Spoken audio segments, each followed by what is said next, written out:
bem-vindos e bem-vindas. Eu sou André Lázaro, diretor de Políticas Públicas da Fundação Santiliana, e hoje temos uma conversa super importante, que é Educação na Pandemia, a voz e a ação de professoras e professores, né? Lembrando que a gente sente, vive e sofre, desde março houve uma interrupção necessária das atividades escolares presenciais, e a partir de então, sem uma coordenação nacional, o MEC se omitiu completamente no enfrentamento desse desafio. As redes têm buscado soluções, mas também os professores têm buscado soluções. E a gente, às vezes, ouve muito falar sobre educação e nem sempre consegue ouvir falar de educação, de quem está fazendo educação. Então, hoje a gente tem uma alegria muito grande de trazer dois professores, uma professora e um professor extraordinários. E esse extraordinário, ele tem ambiguidade, quer dizer, eles são excepcionais, mas eles também são professores do cotidiano, né? Eles fazem aquilo que cotidianamente transforma a vida dos seus estudantes e da comunidade escolar do qual participam, né? E também esse caráter extraordinário está dado pelo reconhecimento dos seus alunos ao trabalho deles.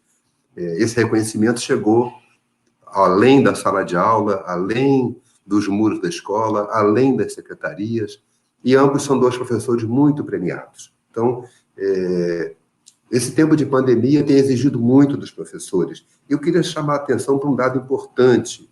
80% dos mais de 2 milhões de professores de educação básica são mulheres.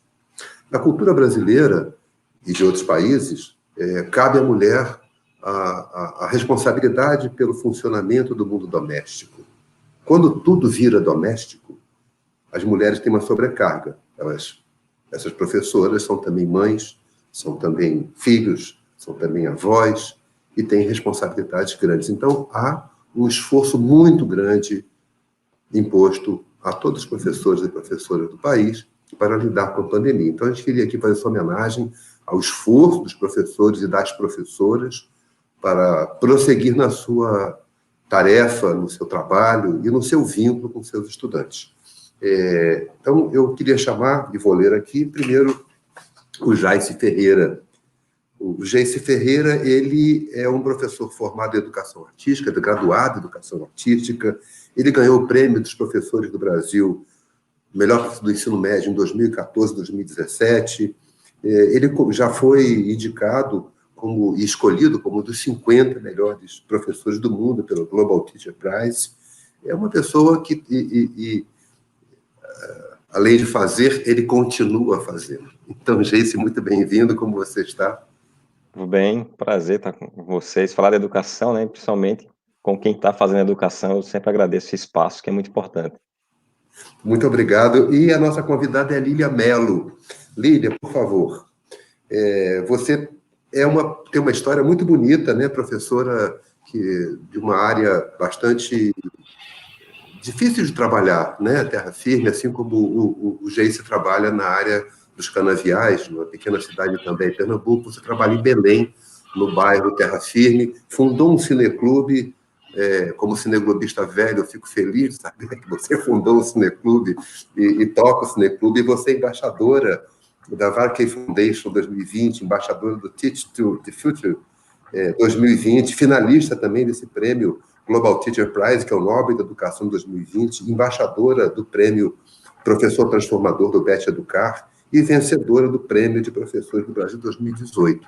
Então, é uma honra ter você. Você está bem, Lília, com tantas tarefas, com tanto desafio.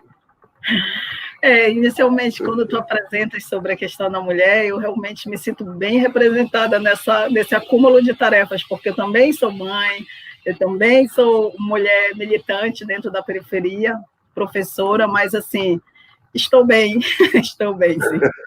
E a gente fica bem quando está fazendo, né, Lília? A gente fica bem quando está fazendo as coisas, imagino. Mas esse vai ser o nosso assunto, eu vou convidar o nosso querido Miguel Thompson, diretor acadêmico, que participa conosco da conversa. Olá, Miguel.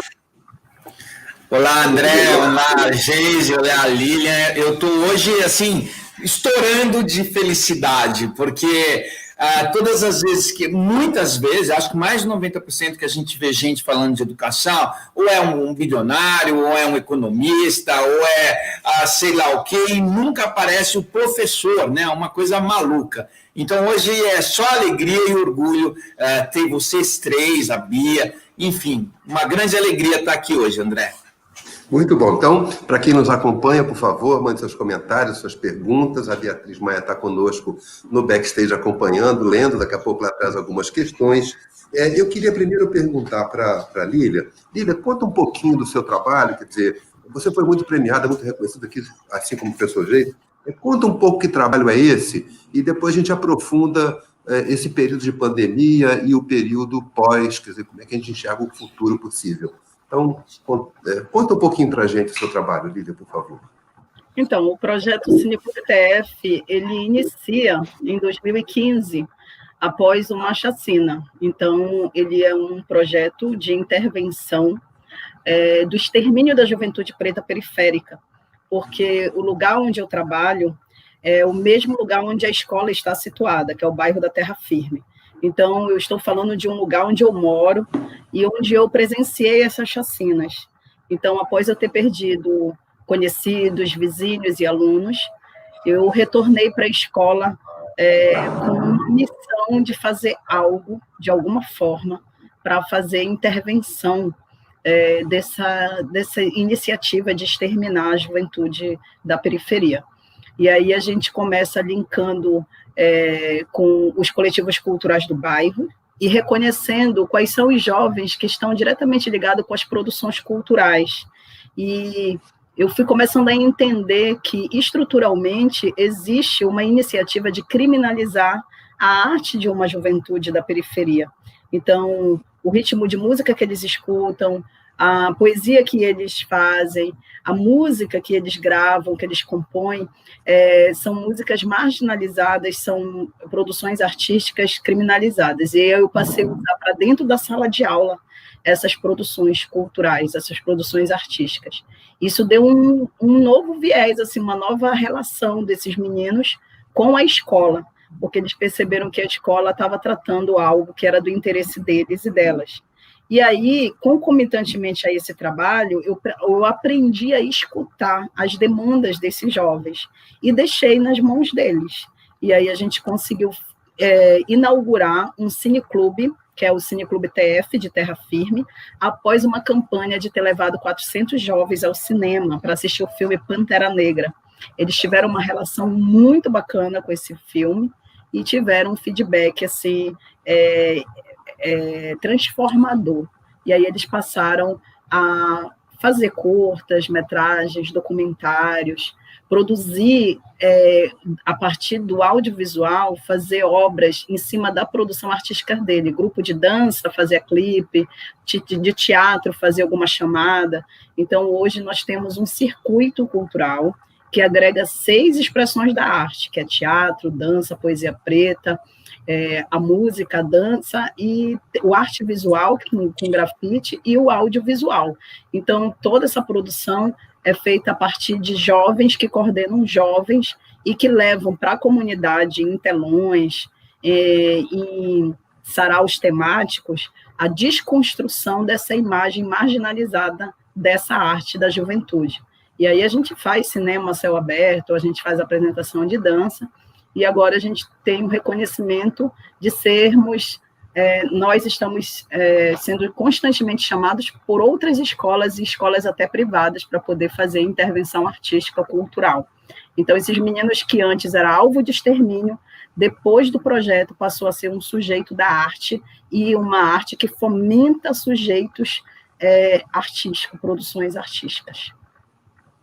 Caraca, acho que... Bom, queria me solidarizar e parabenizar teu trabalho, porque eu acho que é o sentido da educação. Né? Geise, você também vive numa região bastante pobre, né? A região de Canavieira, e os estudantes com poucas perspectivas culturais, e você fez também uma transformação Como é que é seu trabalho e como é que esse reconhecimento que você obteve repercutiu junto aos seus estudantes? Porque, desculpa, só antes de lhe passar a palavra, é muito bonito, e a gente, quando foi pesquisar o trabalho de vocês, né, é muito bonito ouvir os estudantes de vocês falando do trabalho, né? Ou seja, eles entenderam e se descobriram por esse trabalho. Então, por favor, Gleice. Pois é, exatamente isso. Lázaro, parabéns, né, Lilian? Um trabalho maravilhoso. Eu acho que o que tem de ligação entre o nosso trabalho que eu vejo é o protagonismo. A gente tem que pensar em educação, o aluno literalmente sendo o ator principal. Então, acho que isso que fez a diferença. Então, para quem não me conhece, vou explicar um pouco do meu trabalho. Eu moro na Zona Canavieira, uma cidade chamada Itambé. Então, é claro, né, que tudo gira muito em torno do corte da cana e isso afeta diretamente a vida das pessoas aqui. O meu pai, por exemplo, ele não pôde estudar, ele é analfabeto porque já cortou cana, depois ele foi trabalhar na roça, descascou mandioca nas casas de farinha. Quem conhece um pouco da história do Nordeste sabe que isso era o que gerava renda.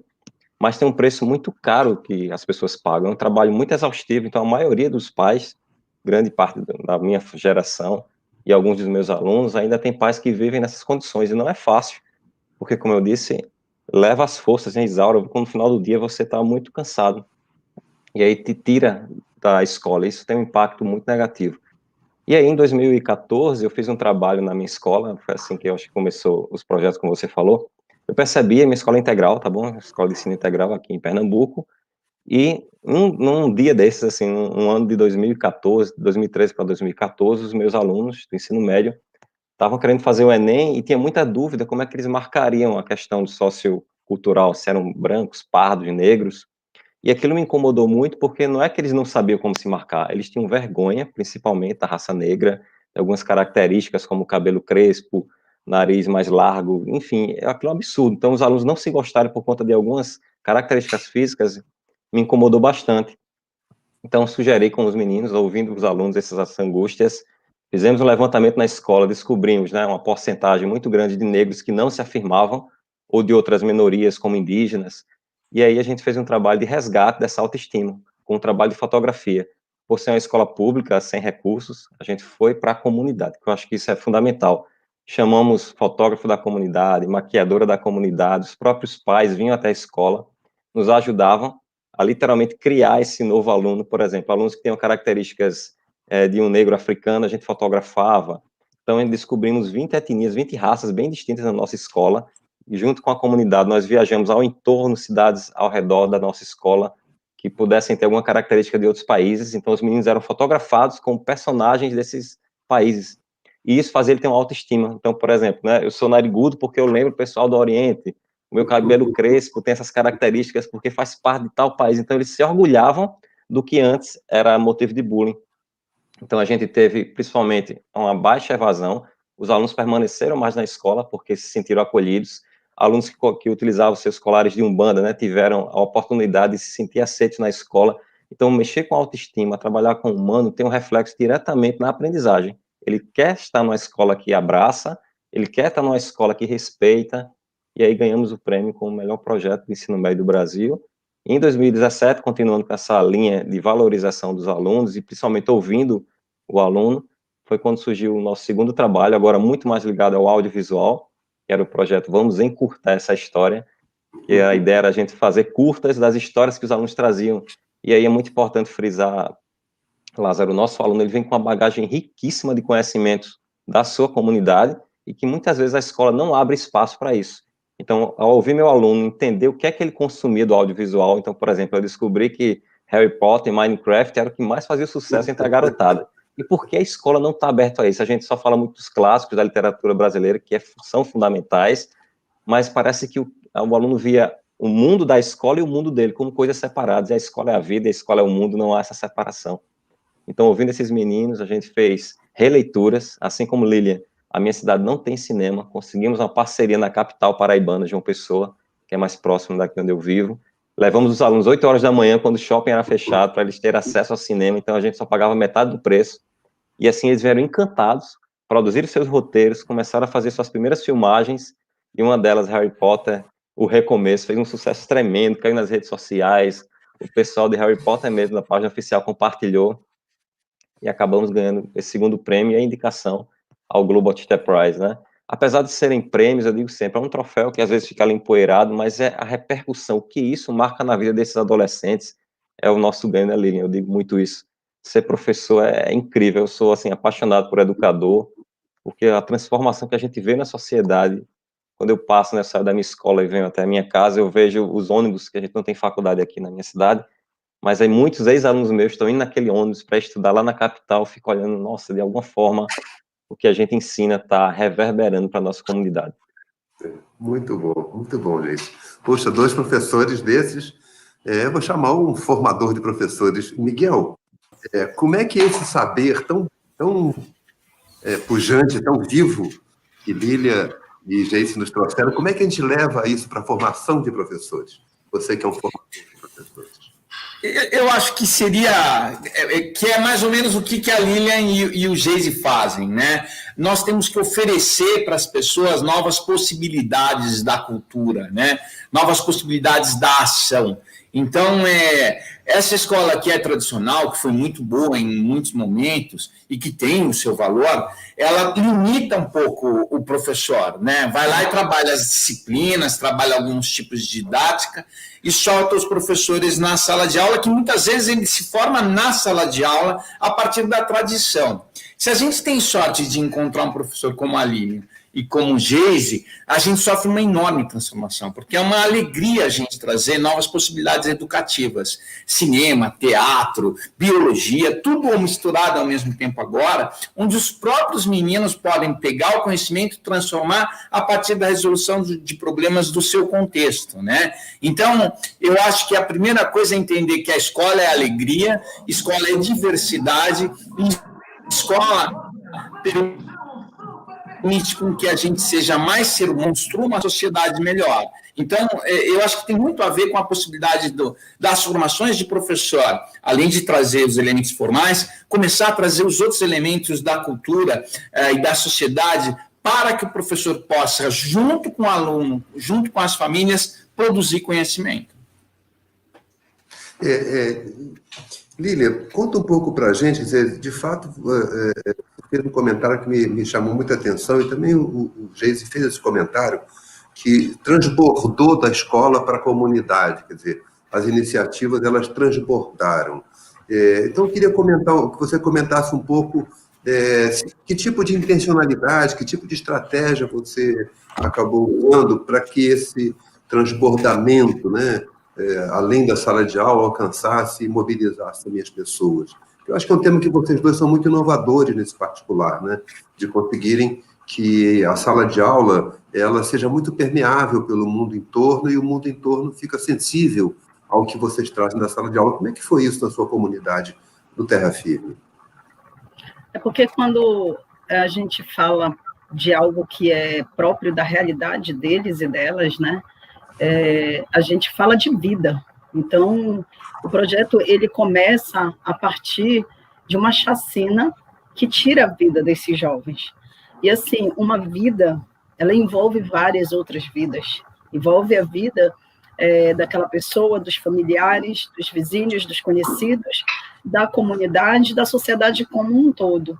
Então, assim, a partir do momento que você passa a lançar estratégias para combater ou para transformar uma realidade que está incomodando, mas convidando as pessoas que fazem parte dessa realidade para que possa refletir e essa ação ela seja uma ação coletiva e colaborativa, se constrói um senso de pertencimento dessa ação.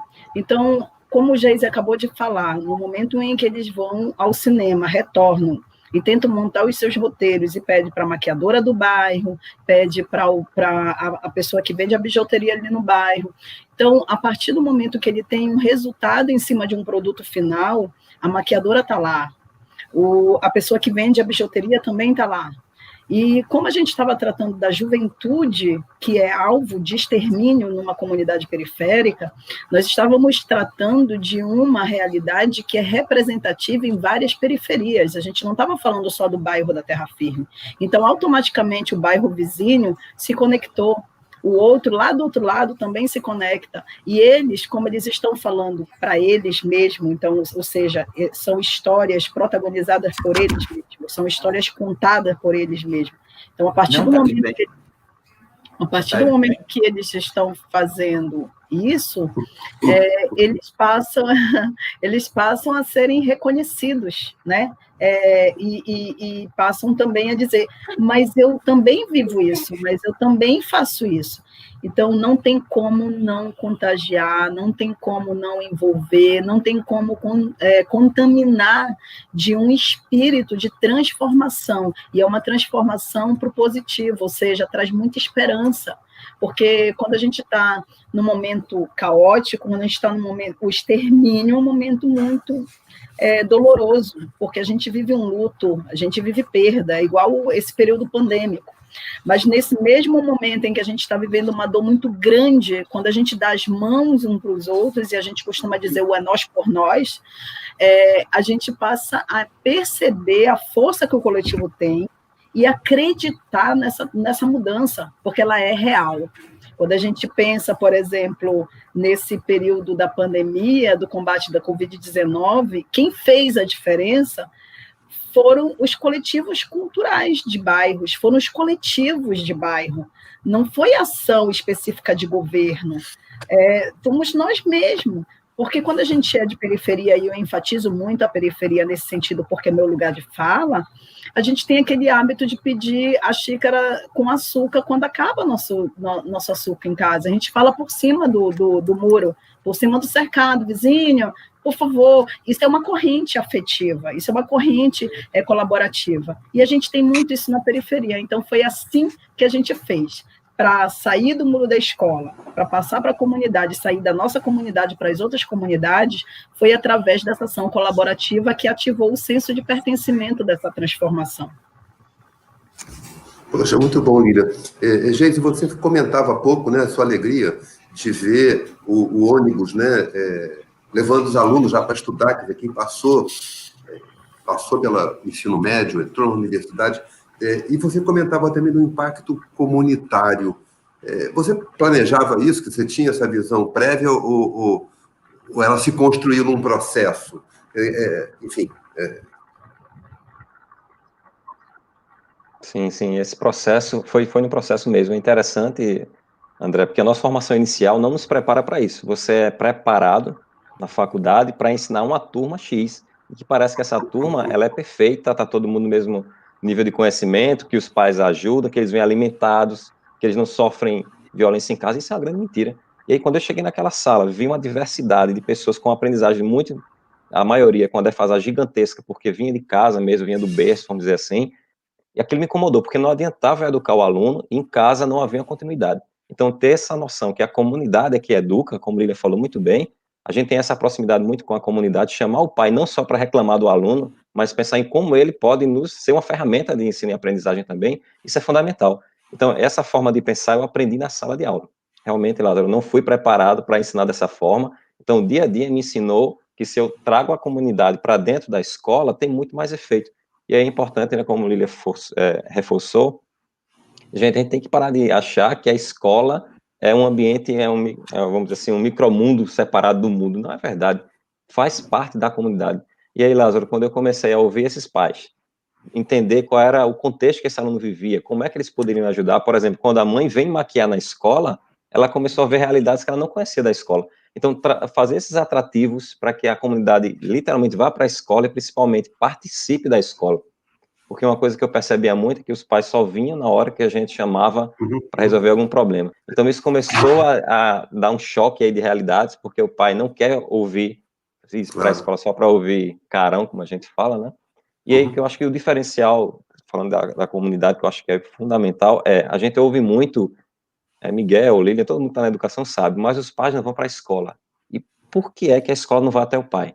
Quando eu peguei, né, aqui na minha cidade não tem cinema, como eu falei, quando a produção dos meninos ficaram prontos, que a gente colocou no meio da rua, peguei um carro de som, pedi na prefeitura, botei um telão, peguei as cadeiras de refeitório da escola e pus 6 horas da noite na praça principal aqui da cidade, aquele pai que estava comprando um pão, que estava largando o trabalho, começou a sentar e ver o que é que a escola produzia. Então, assim, sair também dessa zona de conforto, parar só de achar que a escola que está certa e o pai está errado, esse famoso cabo de guerra só dá problema.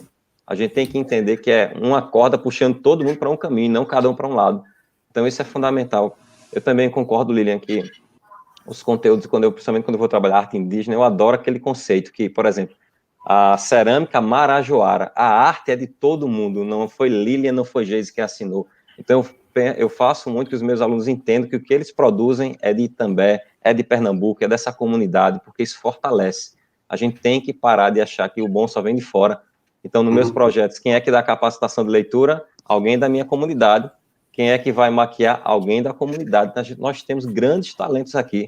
Não tenho nada contra de fora, principalmente porque eu trabalho muito com Minecraft e Harry Potter, né, que são realidades bem distantes da nossa.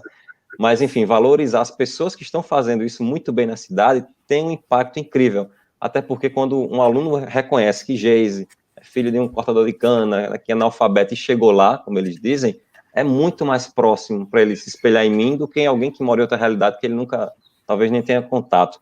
Então, valorizar, como a gente fala, a prata da casa, isso impacta positivamente, com certeza, a sala de aula e a comunidade. Ouvindo vocês dois, eu me lembrei daquela frase tão bonita do Guimarães Rosa, né?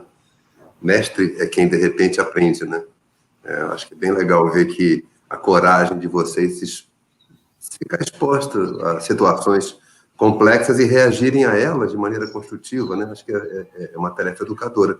E Miguel, eu fico muito preocupado porque saiu agora o IDEB, né? Eu acho que o IDEB é um indicador importante, embora ele não seja exatamente um indicador da qualidade da educação. Ele é um indicador da aprendizagem. E a aprendizagem é parte fundamental da educação. Mas eu fico preocupado porque, nesse momento de pandemia, e era legal entrar um pouco nessa conversa, nesse momento de pandemia, os contatos com os estudantes, mas muitos argumentos. Não, a BNCC pode nos ajudar a dar compensar esse momento, não puxando por conteúdo, mas lidando com habilidade. Como é que você vê, Miguel, esse processo de aprendizagem nossa como educador face à BNCC? Né? Eu acho que, às vezes, há um conflito ali, um conteudismo e uma visão disso que eles fazem, da habilidade, desenvolver competência, com as condições locais. Como é que você imagina que se concilia isso na BNCC?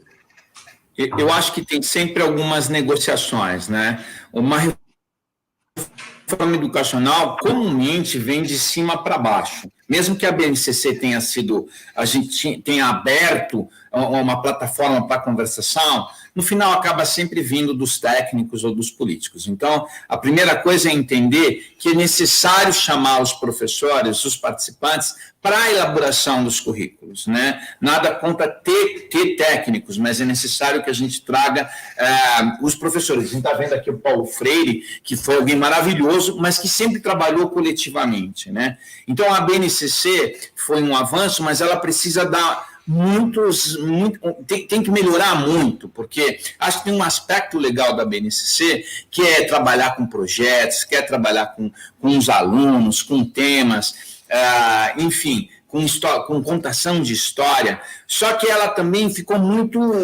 pegar um material de 600, 800 páginas para chamar isso de comum é um problema. Então, os próximos muitos anos, a gente vai ter que sintetizar a BNCC, a gente vai ter que chamar cada vez mais os professores e entender que o processo da sociedade, né, que a escola é um processo coletivo e social, né, isso que a Lilian e o Geise fazem, de trazer para dentro da escola o conhecimento como um todo, é muito legal. E o importante é que tanto o Geise quanto a Lilian, eles sistematizam, para que não fique uma coisa também, um ano muda, outro ano não muda, dependendo do professor. Então, a escola e os professores também têm que aprender a sistematizar a construção do conhecimento, que é feito na realidade, que a gente chama de professor reflexivo, e a partir disso, ir melhorando. Então, essa nova escola que está sendo produzida, tanto pelo Geise, como pela Lilian, como por muitos outros professores, ela vai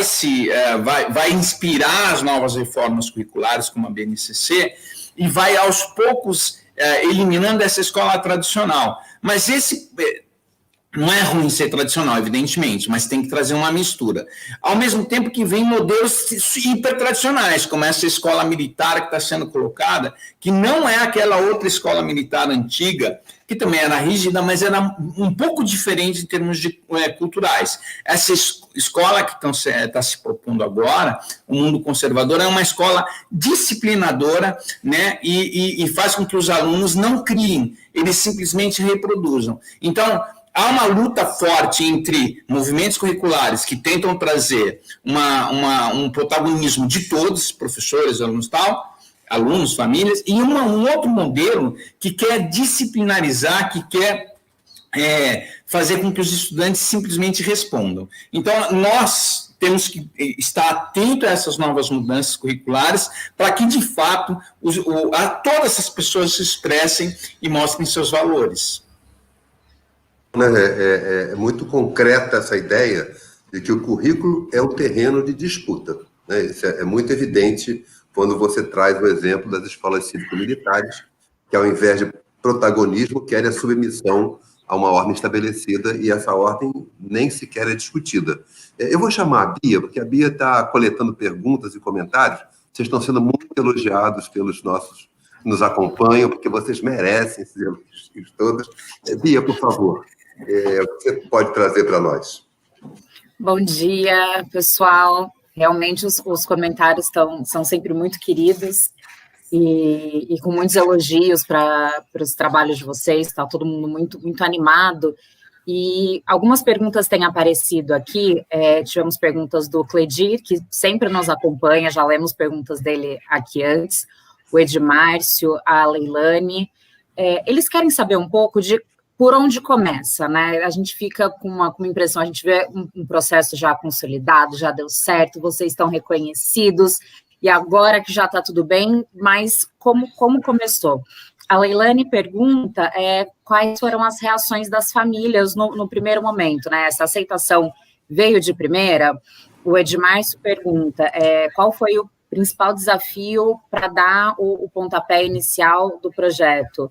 E o Cledir quer saber como que é a relação com a mantenedora, né? Acho que a gente pode extrapolar isso para as direções, né? Para o Estado, para o município, se teve algum impedimento nesse primeiro momento. Então, eu queria que vocês compartilhassem um pouco com a gente como que foi na hora de botar o projeto na rua. Obrigado, Bia. Geise, você pode começar? Eu só queria fazer mais um comentário. Estão nos acompanhando também a Karina, de Angola. Então, temos uma pessoa de Angola conosco, e de África. Que bom. Nossa, fiquei super feliz. Eu vi aqui no comentário. Olá, Karina, seja muito bem-vinda. Inclusive, no trabalho que eu fiz de valorização da diversidade, a gente trabalhou com a Namíbia. É uma foto linda, aquelas mulheres que untam o corpo com uma pedra vermelha, passa manteiga nos cabelos. É uma imagem maravilhosa que virou a capa do livro. Depois, Karina, se você tiver interesse, a gente vai falar um pouco sobre isso. E como tudo começou, né? Eu acho que esse é o grande desafio. Primeiro, como eu quero só reforçar isso, a formação inicial não me preparou para isso. Então, professores que estão nos ouvindo, educadores, não se sintam, nossa, eu nunca vou conseguir, que eu não fui preparado. Eu também não. Eu creio que a Lilian também não ensinaram a trabalhar com comunidade periférica na faculdade. Então, a primeira coisa, a dica que eu dou sinta o ambiente que você está pisando, né? Conheça a comunidade. O Miguel falou muito bem, a BNCC é uma base, porém essa base, ela tem que ser, ela está ainda um pouco distante, eu quero falar isso, apesar dela dar norte para todo mundo, já que ela não é currículo, é caminho, mas ela não vai funcionar perfeitamente em todo o ambiente. A gente vai ter que mastigá-la para utilizar em determinada sociedade. Então, por exemplo, na comunidade canavieira, no interior de Pernambuco, onde eu vivo, numa zona limítrofe, onde tem tráfico de drogas, a violência é alta, eu tenho que entender que aquelas competências e habilidades, elas têm que fazer sentido para o que eu vou ensinar. Então, a primeira coisa que eu fiz foi ouvir meu aluno, entender quem era esse contexto, porque as escolas, por exemplo, da periferia, elas funcionam de uma maneira totalmente diferente das escolas que estão nos grandes centros, por exemplo. Então, não adianta eu vir falar de uma cultura de outro país sem primeiro ter a base da minha cidade. Então, a gente entendeu como era o processo cultural da minha cidade, para depois o aluno, eu acho que são degraus. Então, tudo começou ouvindo meu aluno, e principalmente tendo o que a gente fala de coragem pedagógica. O que eu ia ensinar para aquela turma não tinha nada a ver com o projeto que eu realizei. mas enquanto educador eu tive que pensar, ou eu vou ensinar aquilo que a grade curricular me obriga, ou eu vou ensinar aquilo que o aluno está precisando aprender. Então, assim, ter esse jogo de cintura entre o que tem que ser dado e o que precisa ser dado, é o professor na sala de aula que vai sentir. Quando eu vi a angústia dos meninos por não se reconhecerem, não se gostarem, não adiantava falar da arte egípcia, a arte grega, para um aluno que estava preocupado com o fio do cabelo, com o ser narigudo, ser testudo, como eles diziam, olho de bomba. Então, eu tive que primeiro sanar logo esses problemas para que o aluno, porque a gente não ensina a aluno, a gente ensina a pessoas, e pessoas têm angústias, têm problemas. Então, ser mais humano, entender, e principalmente, como eu falo, né, colocar uma embalagem humana no conteúdo que você vai ensinar, isso é que faz a diferença. Depois que eu entendi esse processo, que não adiantava eu chegar no aluno sem antes chegar no humano que estava ali, foi onde os projetos começaram a nascer. Ouvir a comunidade, entender qual é a necessidade, e aí sim adaptar o conteúdo para essa realidade. E foi assim que eu fiz. Só para pegar um pouco do gancho que ela perguntou também, a reação das famílias foi o mesmo processo. Primeiro, tudo que é novo assusta um pouco. Quando eu disse que eu ia sair com os meninos na rua para tirar foto, viajar para outra cidade, mas por quê? Porque ainda as pessoas achavam que o conhecimento se constrói na sala de aula. Ali é um dos pontos que podem funcionar para ser educativo. Na padaria eles aprendem embaixo de uma árvore, na praia, então expandir esses ambientes educativos é fundamental, e a família tem que estar ciente disso. A questão do Estado, né, como as mantenedoras viram, tive o apoio de inicialmente não, porque assim, a gente foge um pouco da grade curricular, mas depois que ele entendeu a proposta e que funcionou, hoje eu capacito todas as gerências de regionais de ensino, que chama de GRES, aqui em Pernambuco, rodei todas, mostrando aos professores que dá para fazer com o pouco que tem na escola. Então, assim, é um trabalho de formiguinha, e quando começa a vir os prêmios, né, eles literalmente carimbam que você está no bom caminho. Então, a minha trajetória foi um pouco dessa aí. Poxa, que caminho bonito, muito bonito, e um caminho acessível, né? Não tem que fazer mágica, né? Tem que ouvir, né? Por favor, qual o seu roteiro? Então, eu começo pela escuta também, tá? É muito importante escutar, mas ao escutar, é necessário dar visibilidade para especificidade das narrativas dos territórios. Eu falo de um lugar onde existem povos originários da Amazônia, onde trazem todo um histórico cultural que vai aparecer nessa construção dessas narrativas. Então, eu estando no urbano, eu estando na zona rural, eu estando no quilombo, eu estando nas aldeias indígenas, eu tenho uma diversidade de narrativa que é própria de um território que vai, com certeza, aparecer nessa construção desse sujeito dentro de sala de aula. Então, eu não posso só ouvir, mas eu preciso dar visibilidade para essa diversidade, dessas especificidades, para poder garantir o processo dialógico, porque no momento que eu, enquanto um professor que conduzo, uma professora que conduz o processo, eu tenho aqui todo o meu trilhar, todo o meu caminhar, mas se o processo é dialógico, essa construção, em algum momento, ela vai ser mútua, e se ela vai ser mútua, eu também vou aprender, então eu não vou só ensinar, e é óbvio que a construção, ela é coletiva, e a gente não sabe, dentro desse cenário que se constrói dialogicamente, a gente não sabe onde é que bate tudo isso, e o quanto transforma, e se transforma, porque pode não transformar também, mas o importante é fazer, sabe aquela história do jogar a semente, se nascer, se brotar, a gente rega e vai construindo a floresta, mas, com certeza, independente de não germinar no momento, vai acontecer algo nessa terra, porque foi investido algo nela. Então, eu acredito que o professor e a professora precisa ter consciência de que esse trabalho, ele tem retorno, mas a seu tempo, porque cada sujeito tem sua construção histórica. Por exemplo, o projeto Cineclube TF trabalha com a valorização, o reconhecimento da identidade afro indígena e ribeirinha, porque geograficamente o bairro da Terra Firme é praticamente uma ilha, nós somos cercados pelo rio Turunduba. E quando é que a gente lembra disso? Quando as enchentes, quando o rio eleva o nível e as enchentes alagam a casa dos nossos alunos. E aí tudo isso existe uma consciência política e um entendimento de tudo isso, como é que tudo isso se dá. Então a gente precisa considerar e dar visibilidade para essas narrativas. Com relação aos familiares, imaginas que eu estou numa escola onde é um quarteirão com 8 igrejas evangélicas. Caiu. Acho que ela... Não, mas ela vai voltar. Vamos cá.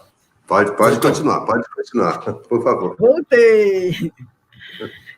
Acontece, caiu a live da Elza Soares, né? Então, e a Elza Soares é uma deusa. Então, se caiu a live dela, a nota também pode cair de vez em quando. À vontade, Lília, por favor, prossiga. Então, imagina que eu estou numa escola onde está situada num quarteirão que tem 8 igrejas evangélicas e que automaticamente esses familiares são evangélicos, e que tem um menino que está lá no teatro ou na dança que vai falar sobre a questão afro, sobre a religião de matriz africana, que vai trazer toda uma linguagem iorubá. Então, assim, inicialmente, muita mãe e muitas mães e muitos pais chegavam dizendo assim, tu não vais para esse negócio porque isso é do diabo, tu não vais para isso porque isso daí não é legal. E era intrigante, por quê? Porque, não contrário aos alunos do Geise, os meus alunos não eram os alunos nota 10, aqueles que estão com a nota lá em cima. Meus alunos eram aqueles que não entravam em sala de aula, que a sociedade já tinha virado as costas e que a família tinha desistido.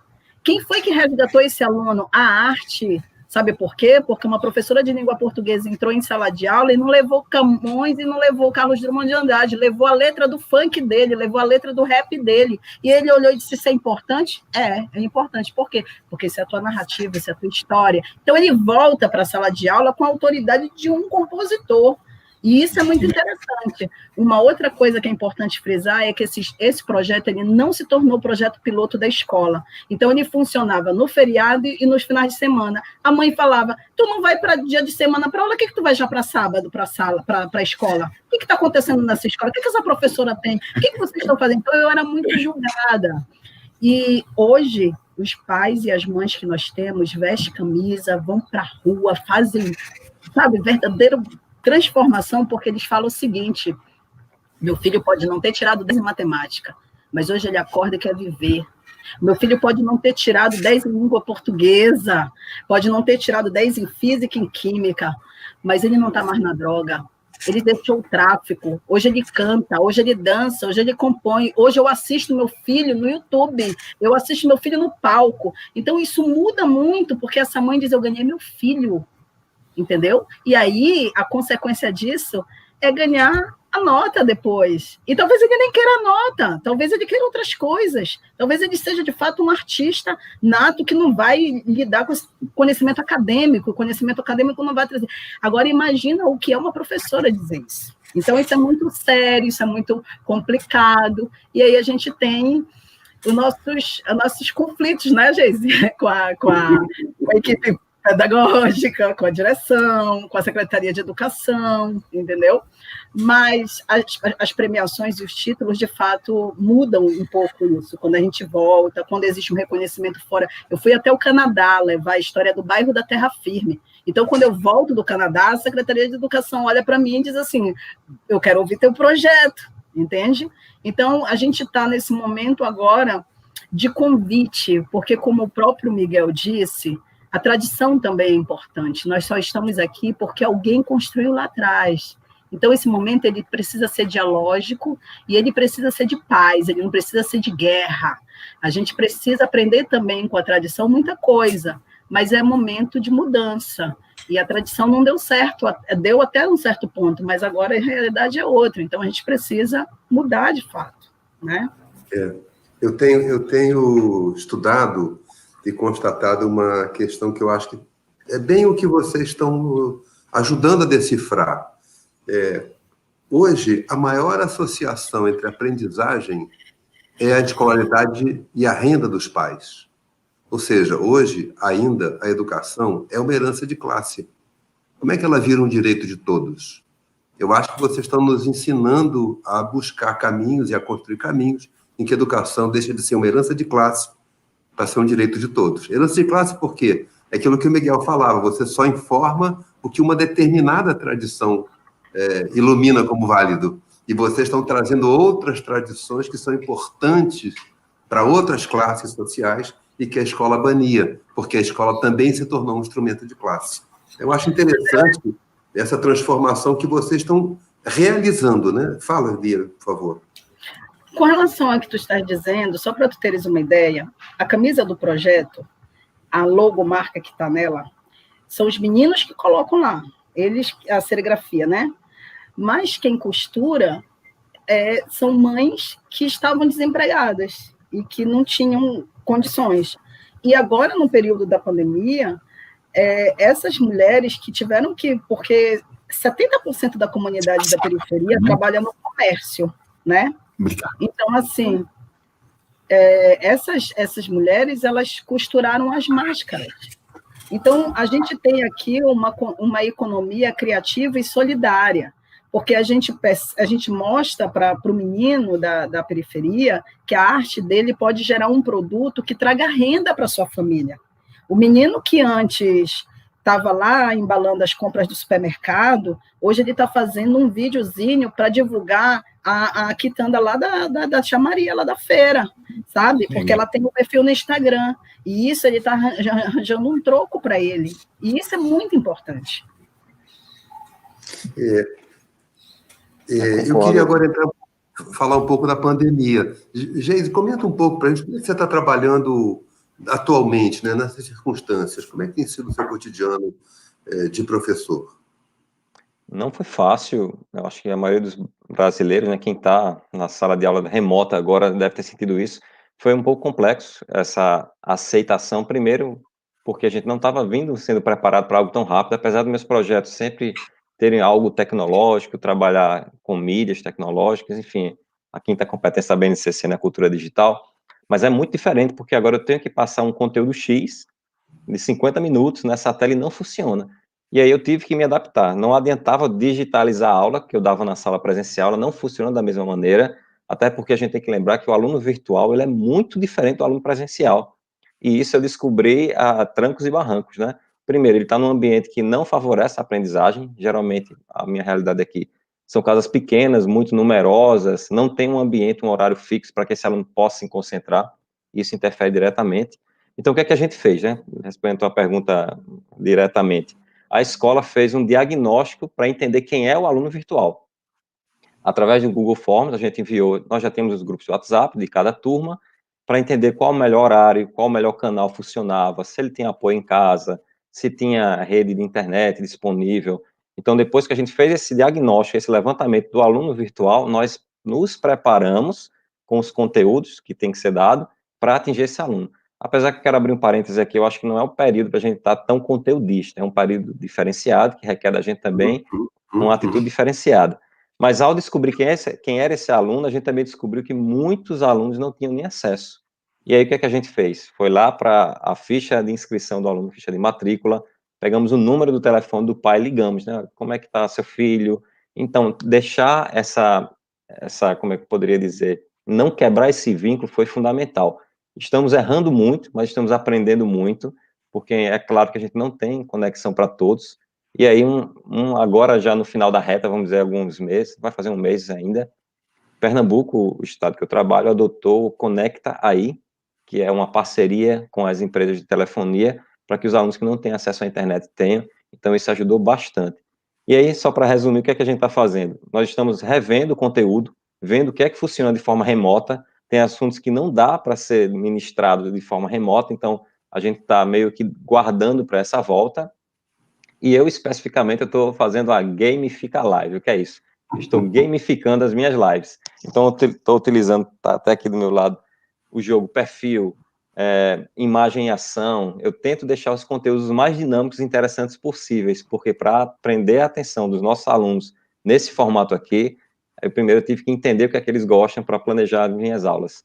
e assim a gente tem suprido, em parte, a necessidade. Mas uma coisa, só para finalizar, que me consola, entre aspas, como eu e Lilian fazemos parte somos embaixadores, né, do Global Teacher Prize, do prêmio, a gente tem encontros quinzenais com professores do mundo todo, e a gente ouve eles dizendo que esse mesmo problema que está tendo aqui no interior de Pernambuco, está tendo na Jordânia, no Japão. Então, assim, professores, não se desesperem, não é culpa tua, tá bom? A gente vai fazer o nosso melhor com as condições que nós temos. Infelizmente, haverá uma lacuna mesmo, mas é melhor que haja essa lacuna e a gente recupere depois, né? Ainda há uma saída, tá bom? Então, calma que isso está passando. Muito legal, gente, muito legal. E muito legal essa compreensão de que o vínculo faz parte da formação. Fundamental. Fundamental, né? E Lília, como é que você está nesse momento tão difícil, né? E nas periferias? Então, eu sou do Rio de Janeiro, aqui a violência policial na periferia, a violência da milícia, a violência do tráfico, foi brutal, a ponto do STF ter que baixar uma determinação de que impediu a realização de operações policiais nas favelas durante a pandemia, porque a impedir distribuição de alimentos de maneira brutal, enfim.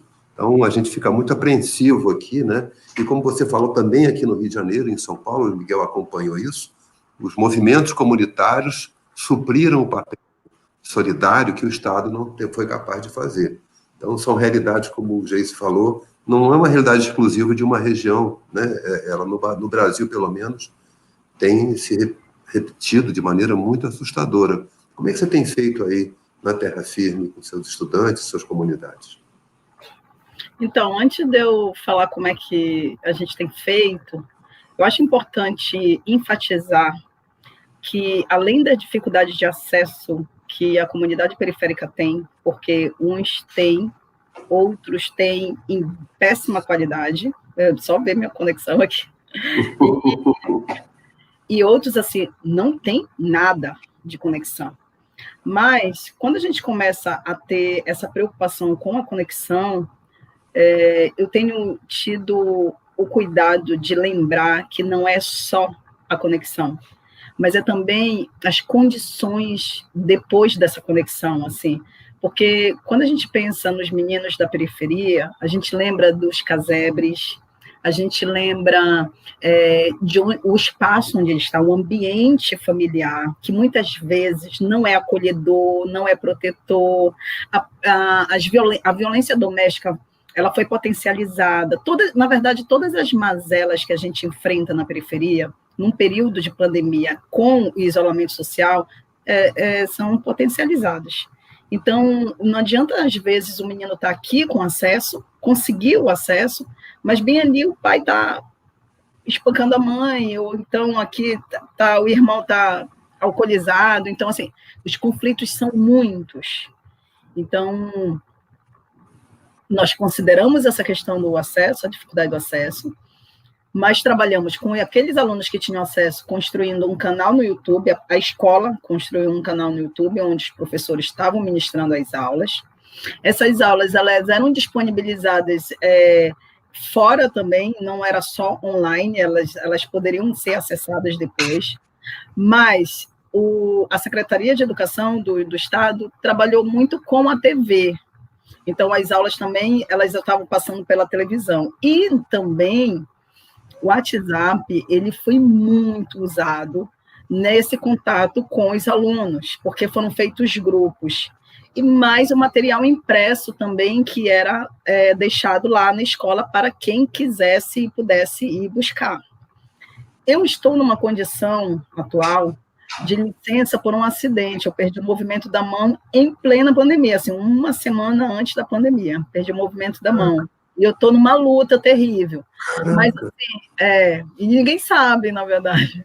Quando eu saí da sala de cirurgia, eu recebi a notícia do Global Teacher Prize, que eu era finalista. Eu disse assim, pô, foi por isso que eu não morri, então, tem missão ainda. Mas, assim, dentro do projeto, o que foi que nós fizemos? Como nós estamos trabalhando? Com esses conteúdos do audiovisual. A gente tem feito muito vídeo de 1 minuto, vídeo curto, né, para que a gente possa tá dando essa orientação e acompanhamento das famílias. As intervenções presenciais, elas são feitas sempre assim, combinadas, a gente divide em grupos. Mas o que eu achei muito interessante foi essa formação de ordem prática que aconteceu, por exemplo, a menina não tinha acesso à internet, mas ela tinha algum crédito, dados móveis, né? Ela tinha algum crédito, ela disponibilizava esses dados móveis para orientar uma senhora que estava com dificuldade de fazer cadastramento na renda emergencial. Então, a gente criou grupos de pessoas dentro do projeto, de jovens, meninas jovens, para dar assistência a uma geração que ainda não está familiarizada com esse contexto das novas tecnologias de informação. E eu achei isso brilhante, porque, assim, esses meninos, eles não perdem, a gente sabe, esses meninos não perdem crédito por nada, tudo é internet, eles dão a vida por uma conexão, mas quando eles abriam mão disso para poder orientar uma senhora que está com dificuldade, isso é o verdadeiro conceito de tu te importares com o outro, sabe? De alteridade, de empatia, tudo aquilo que está tanto em voga, né? Todo mundo fala. E aí eu falei assim mesmo, cara, a gente está exercitando na prática isso. E eu achei isso fantástico. Isso é educação, pô. Como o Geise disse, o momento agora não é de se preocupar especificamente com conteúdo, mas é de dar suporte para como é que a gente vai recomeçar tudo isso, porque nós perdemos muito em todos os sentidos. Nós tivemos perdas, assim, absurdas de pessoas muito importantes dentro da comunidade toda, não são números, cada pessoa é um indivíduo que tem todo um círculo social, né? Eu também acredito que os professores e as professoras nunca trabalharam tanto, gente. Está sendo um absurdo essa carga horária de trabalho, esse trabalho remoto. As professoras, elas estão em estado depressivo, assim, não dorme direito, acorda sobressaltado, faz almoço, como tu mesmo falaste no início da live, faz almoço, mexe a panela para correr, para finalizar uma aula, sabe? É uma coisa absurda. E ainda tem os filhos, né? Que eu tenho um monte de filhos, ainda tem os filhos para coisar. Então, eu acho que os professores estão de parabéns. Quem tem a oportunidade de conhecer a equipe docente, os professores de outros países, percebe o quanto nós somos guerreiros e guerreiras, porque a gente faz sem investimento e, pior, sem valorização. A gente precisa ser mais valorizado. Eu acho que é necessária a valorização do professor, porque nunca foi comprovado da importância desse profissional para uma sociedade, sabe? Nós temos 3 minutos para terminar. Eu vou pedir ao Miguel que comente alguma coisa de fechamento. O Elton, que é o nosso diretor de TV, nos dizendo que há mais de 500 pessoas nos acompanhando. A Bia comentando que muitos professores inspirados no que vocês estão dizendo estão relatando seus trabalhos. Portanto, essa ideia que nós somos um grupo, né? Nós somos muitos que têm essa perspectiva que é muito animador para nós, né? Então, com esses pouquinhos minutos finais, Miguel, comece e depois eu rodo para a Lília e para a Geise concluir o nosso encontro tão inspirador, tão estimulante e, ao mesmo tempo, tão preocupante, porque eles são vitoriosos em realidades muito duras. Então, é importante também, acho que eles destacaram muito isso, né? Essa realidade não os impede de fazer, mas ela fazer para transformá-la, né? Zero conformismo com essa realidade, né? Então, Miguel, vamos lá. É isso, eu vou pegar uma fala da professora Júlia Oliveira, que ela diz assim, putz, mas tem tanta coisa legal acontecendo na escola e, às vezes, a universidade não acompanha, né? A universidade, parte da universidade é muito conservadora, né? A gente também vê parte das fundações e ONGs tendo concepção de standardização, não de valorização de cada território. Então, o que eu gostaria muito e que a gente entendesse também, é assim que para mudar um paradigma leva muitos anos. Então, professores inovadores, como a Lília e o Geise, eles sofrem muito também. A gente está falando das coisas bonitas, mas há muitas pressões, desde que porque estão ganhando prêmio ou porque estão trazendo algo muito diferente. E é graças a Deus que existem pessoas assim, porque é só assim que a gente vai fazer a transformação. Então, o que eu quero dizer é obrigado, Geise, obrigado, Lília. Tem coisas tradicionais, e é assim que é também, mas a gente também tem que reagir contra de maneira amorosa, evidentemente, porque também o mundo é diferente, o mundo está mudando. Então, parabéns a vocês dois, fiquei muito feliz da vida e passo para você, André. Então, Lilian, por favor, nosso encontro de hoje vai terminar. Acho que foi um prazer imenso conhecer vocês dois, assim, poder conversar com vocês dois. Eu li um comentário do Geis que eu gostei muito, quer dizer, no meio dessa pandemia tão assustadora e ameaçadora, né, esses encontros são muito inspiradores, porque, de alguma maneira, dá uma sensação de proximidade, né? Foi tão legal quando a Lilian, quando a gente começou a comentar o fundo, que é um trabalho que a mãe dela faz, muito legal ouvir o Geis falando do seu cotidiano com seus alunos na sua cidade. Então, que essas distâncias tão preocupantes também possam ser oportunidade para a gente ter encontros tão inspiradores como esse. Então, Lilian, por favor, sua despedida neste momento. Sim, e a gente ficou muito preocupado com a sua mão. Depois, quando acabar, a gente sai do público e fica no privado. Eu queria saber como você está de saúde, porque você tem que estar bem, nós precisamos de você bem. Então, eu só tenho a agradecer por essa rede de afetos, sabe?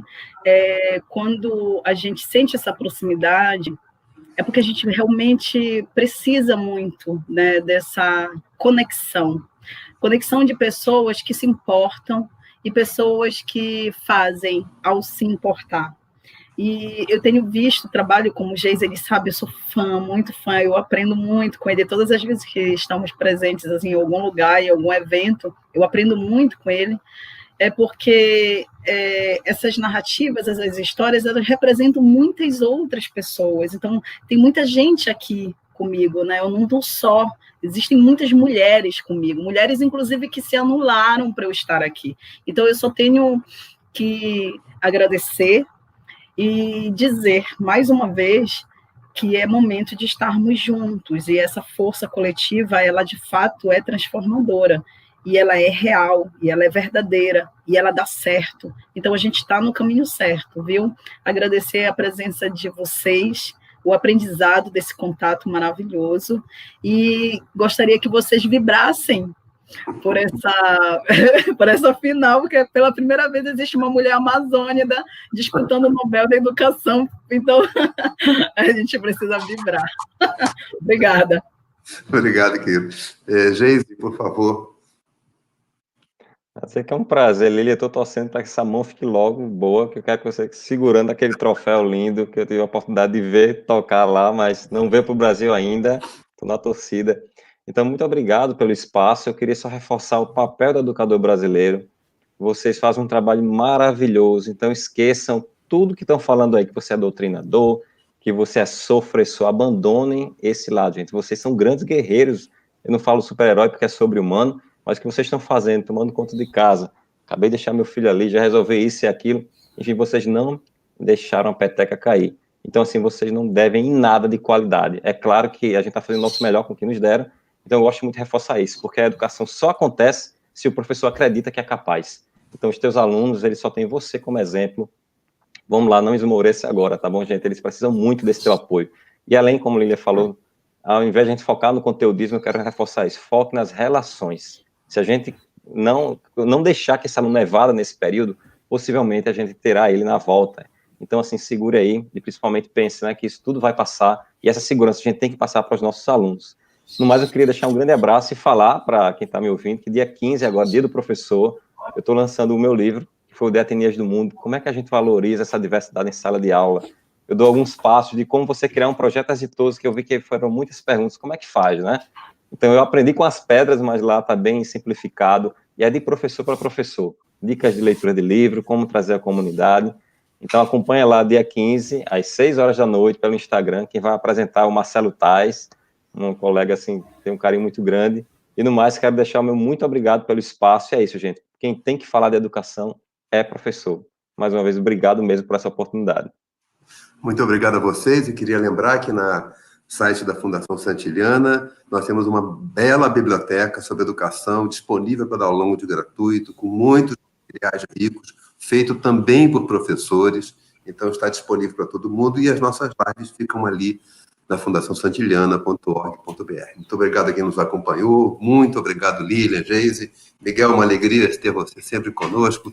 Dá um abraço no Paulo Freire, e que nos abençoou aqui nessa conversa. A gente tem uma outra palestra do pessoal da Unesco? Ah, sim, temos no dia 24 de setembro uma palestra, um encontro, Os Futuros da Educação, que a Santiliana está produzindo junto com a Unesco. E o tema, Lília, dessa palestra, dia 24, vai ser segurança econômica e trabalho decente. Como é que a educação ajuda a construir esse horizonte no mundo de ganância e no mundo neoliberal que quer concentrar riqueza e poder. A educação tem uma tarefa civilizatória a cumprir, mais ousadas, e vocês estão cumprindo. Obrigado por isso. Valeu. Obrigado. Obrigado.